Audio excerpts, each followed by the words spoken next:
Bom, olha só, que a gente vai fazer aqui a instalação de duas tomadas, né, diferentes, uma 110 volts e a outra 220 volts, tá? O posicionamento desses interruptores é muito relativo ao uso de quem vai fazer, né? Então, a posição em que ele vai ficar e tal depende muito de como vai ser utilizado, tá? Então isso é muito relativo e depende muito de quem vai fazer o uso, tá certo? Dos equipamentos que ali vão ser ligados, tá? Então é muito importante a gente ver como é o plug para que você possa destinar direitinho a posição delas. Mais um pouquinho para frente eu vou falar sobre isso. Então eu tenho aqui uma tomada 220 volts que está em vermelho e a outra 110, né? E como eu já disse sobre as tomadas, né? É interessante a gente observar esse lance delas serem com os furos, né? Aqui tá para ventear os plugs, né?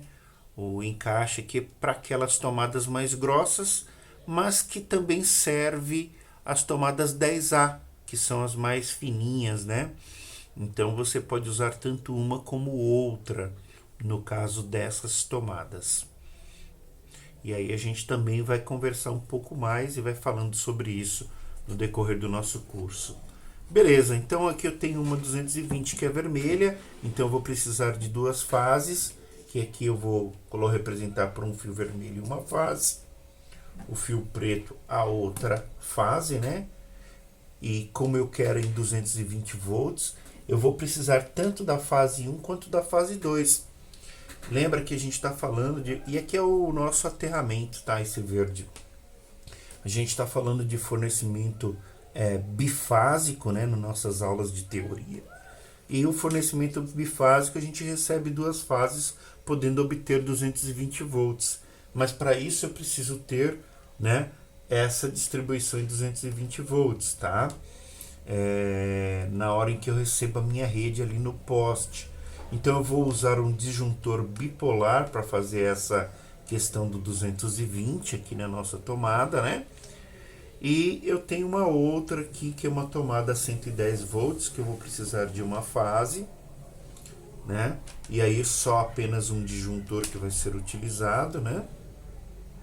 Simbolizando aqui pelo fio preto.